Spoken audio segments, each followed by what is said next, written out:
Okay student, Hindi की जो series चल रही है जिसमें हम लोग स्वर पढ़ रहे हैं और स्वर में आज स्वर की उच्चारण स्थान पढ़ेंगे। जितने भी हमारे 11 स्वर हैं उनका उच्चारण स्थान क्या है, कंठ है कि तालु है कि मुर्दा है कि ओष्ठ है कि दंत ओष्ठ है कि आपका कंठ तालु है कि कंठ ओष्ठ है, क्या है आइए देखते हैं। पहले तो हम उच्चारण स्थान समझते हैं कि उच्चारण स्थान है क्या। लिखेंगे स्वरों का उच्चारण स्थान। इसकी डेफिनेशन हो जाएगी। इसकी डेफिनेशन क्या होगी कि जो स्वर, क्या लिखेंगे बाबू, कि जो स्वर, जो जैसे ही स्वर की बात आए ना तो तुरंत आपके दिमाग में स्वर की लिस्ट खुल जानी चाहिए। अब कितने स्वर होते हैं? 11 स्वर होते हैं। 11 स्वर, तुरंत 11 स्वर दिमाग में हमारे स्टोर हो जाना चाहिए। जो स्वर जिस स्थान से क्या होता है बाबू, उच्चारित होता है, उच्चारित किया जाता है, उसे क्या कहते हैं बाबू? उसे स्वरों का उच्चारण स्थान कहते हैं। ठीक, हमें पता है कि कुल स्वर हमारे 11 होते हैं और उन स्वरों का उच्चारण लिखे जाए, एक अ है, ये आ है, ये लघु ई है, ये दीर्घ ई है, ये लघु उ है, ये दीर्घ उ है। इनका उच्चारण देखिए, ये बाबू इसको हम लोग कंठ से उच्चारण करते हैं, इन दोनों को हम लोग तालु से उच्चारण करते हैं, इनको हम लोग किससे? ओष्ठ से उच्चारण करते हैं। इसके बाद क्या आया? री आया, री यहां लिख देते हैं। री मूर्धा से होगा, मूर्धा से उच्चारण किया जाता है। इसके बाद आता है ए है और आय है। इनके बारे में समझिएगा। अच्छा, ये आपका इनका निर्माण कैसे होता है? याद कीजिए, इनका निर्माण जो है अ प्लस ई से हुआ है, इनका निर्माण अ प्लस ए से हुआ है, आई हो जाता है। अच्छा, दोनों में कॉमन क्या है? अ कॉमन है, तो अ का मतलब कि दोनों में हम क्या लेंगे? कंठ ले लेंगे, दोनों में हम कंठ ले लेंगे, दोनों में कंठ ले लेंगे। और ये है तो क्या है? ये कहाँ गया? ये ओष्ठ है, इन दोनों को ये है ना,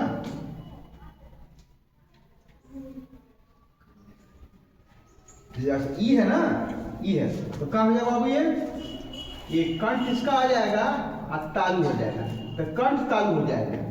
ये देखिए यहाँ पे कंठ तालु हो जाएगा। ठीक है, ये कंठ तालु हो जाएगा। इसी तरह इनका ले लें, ओ ले लिए जा और औ ले लिए जा। इनका कैसे बनता है बाबू? अ प्लस उ से बना हुआ है, ये भी क्या है? अ प्लस, अच्छा ओ से बना हुआ है, अ हो जाता है। अच्छा, ये कौन सा संधि है? ये गुण संधि है। ये कैसी संधि है? ये वृद्ध संधि है।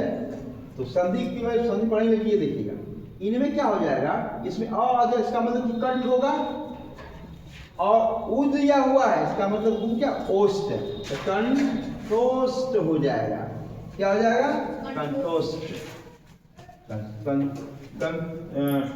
ये था कर दोगे, इसमें कंठोष्ठ हो जाएगा, ट के आधार पर बन जाएगा। तभी लिख सकते, कोई दिक्कत नहीं। ठीक, अब क्या बचा? बस हो गई, इतना ही करना था।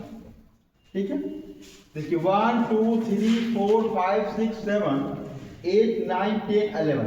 क्या 11 के उच्चारण स्थान आपको पता चल गया? तो फिनिश हो गया। मैंने हमने पूरे व्याकरण का एक और चीज लिख लीजिए, इससे भी लिखा जाए वर्ण विच्छेद। ये क्या होता है? वर्ण विच्छेद। एक होता है वर्ण संयोग। पहले वर्ण विच्छेद समझिए। जिससे मान लिया कि कोई संधि हमने ऐसे लिख दिया, ऐसे लिख दिया संसार है, अमृत है, सृष्टि है,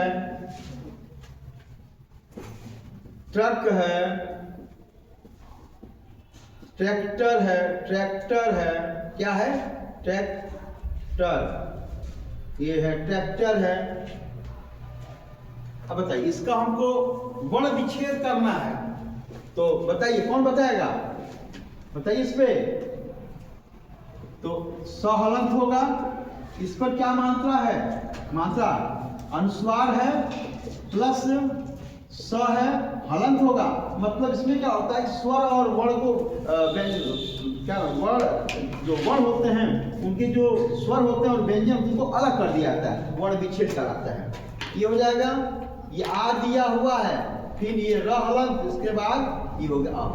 इसी प्रकार से अच्छा अ है, क्या अ पर हलंत लगाएंगे? नहीं लगाएंगे। अच्छा म आ गया, म पर हलंत होगा। अब किसका मात्रा बाबू? तो ये री हो जाएगा, अब प्लस हो जाएगा स हलंत प्लस इसमें अ है।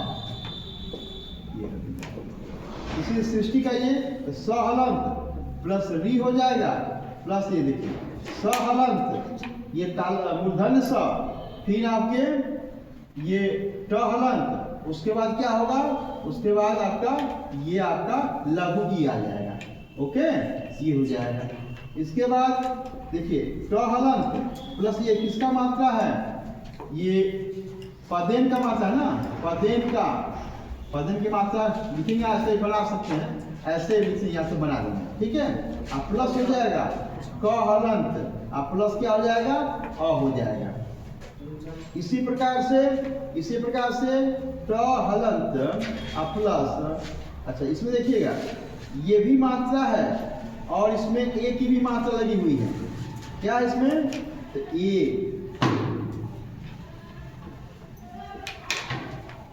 प्लस ये क हलंत प्लस ट हलंत प्लस अ प्लस र हलंत, इसमें क्या हो जाएगा? अ हो जाएगा। इस प्रकार से आपके सारे वर्ण विच्छेद हो जाता है। इसी को अगला दिया हुआ है, अगला यहां लिख देते हैं। क्या इसको इरेज कर दिया जाए? क्या ये बात समझ में आया? स्वरों का उच्चारण स्थान, किसी कोई समस्या इसमें? उसके बाद वर्ण विच्छेद लास्ट है। ये मेरे सिस्टम चल रहा है मेरा, वो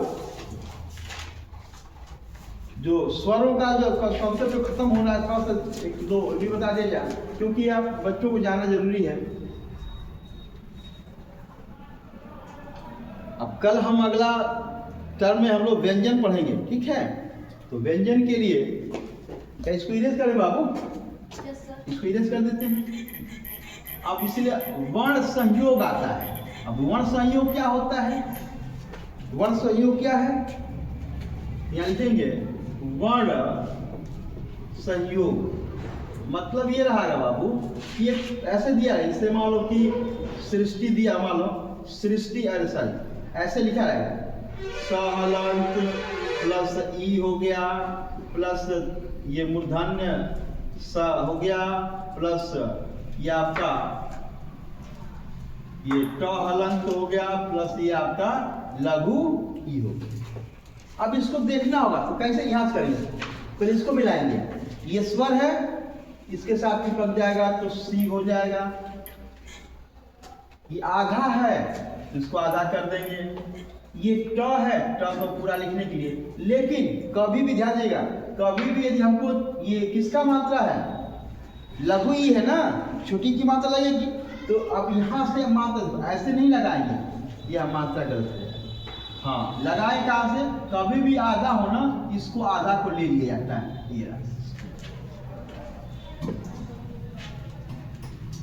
कभी भी ऐसे अच्छा अशुद्धियों में ऐसे दे देता है, ऐसे दे दिया अशुद्धि में, तो क्या हो जाएगा बाबू, ये शुद्ध जो वर्तनी है उसमें गलत हो जाएगा। ठीक है।